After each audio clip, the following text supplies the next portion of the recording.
महादेव सब कुछ है। इस संसार में सभी शिव हैं, शिव ही आदि हैं और शिव ही अंत है। और जब जब हम महादेव की बात करें तो प्रभु के साथ जुड़े नंदी को हम कैसे भूल सकते हैं। जहाँ पर भी भगवान शिव की पूजा होती है उस समय नंदी को भी याद किया जाता है। हर मंदिर में देखा जाता है भगवान शिव के सामने ही उनके वाहन नंदी की मूर्ति स्थापित होती है। जिस प्रकार भगवान शिव की पूजन और दर्शन का महत्व है उसी प्रकार नंदी का दर्शन भी किया जाता है। नंदी भगवान शिव के वाहन ही नहीं है, वे उनके परम भक्त भी हैं। कहा जाता है कि अगर अपनी मनोकामना नंदी के कान में कही जाए तो वे उसे भगवान शिव तक अवश्य पहुंचाते हैं। आपने देखा ही होगा नंदी मंदिर के बाहर विराजमान होते हैं। कहा जाता है कि नंदी बाहर इसलिए विराजमान होते हैं ताकि भक्त आसानी से उन तक अपनी बात पहुंचा सके। तो आखिर ऐसा क्या है, इसके पीछे की कथा आइए जानते हैं इस वीडियो में।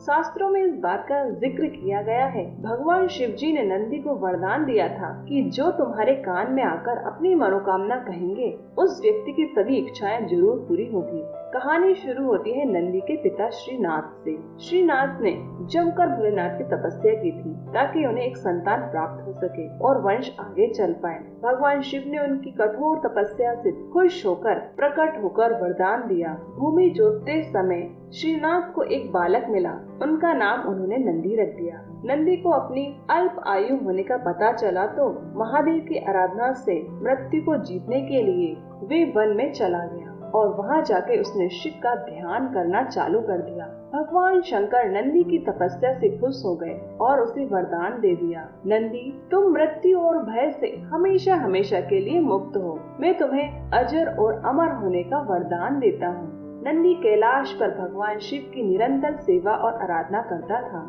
कोई भी भगवान शिव से मिलने आता तो पहले नंदी से मिलना अनिवार्य हो गया था। फिर श्रीनाथ भगवान शिव के सामने एक अजीब विडंबना लेकर पहुँचे। दरअसल श्रीनाथ ने संतान का वरदान इसलिए मांगा था क्योंकि उनकी कोई संतान नहीं बची थी और अब सिर्फ नंदी ही था, लेकिन वो भी महादेव की सेवा में व्यस्त था। इस वजह से श्रीनाथ को लगा कि उनका वरदान पूरा ही नहीं लगा क्योंकि उन्हें पिता का सुख तो मिला ही नहीं। ये सुनकर महादेव ने नंदी को बुलाया। नंदी से वे प्रेम करते थे, फिर भी उन्होंने नंदी से कहा पुत्र होने का दायित्व निभाना होगा। उसके बाद भगवान शिव ने नंदी को श्रीनाथ के साथ जाने को कहा। महादेव से दूर होने की पीड़ा नंदी को परेशान कर रही थी। उसने खाना पीना छोड़ दिया और वे काफी चिंतन में जीवन व्यतीत करने लगा। अपने पुत्र की यह व्यथा देखकर श्रीनाथ पुनः शिव जी के पास गए और उनसे प्रार्थना की कि वे नंदी को उनके पास ही बुला ले क्योंकि वे अपने पुत्र की ऐसी दशा नहीं देख सकते और साथ ही उनका वंश इस बात का प्रतीक होगा कि भगवान शिव स्वयं उनके पुत्र से प्रेम करते हैं। क्योंकि नंदी के जाने के बाद महादेव को भी नंदी की याद सता रही थी। वे नंदी से प्रेम करते हैं। नंदी के इस अतुल्य प्रेम को देखकर ही महादेव ने उसे वरदान दिया था कि कोई भी प्रार्थना महादेव तक पहुंचानी हो तो नंदी के कान में उसे बोल दिया जाए। ये प्रार्थना सीधे महादेव तक पहुंच जाएगी। एक बार माता पार्वती ने भी भगवान शिव तक संदेश पहुंचाने के लिए नंदी के कान में बोला था।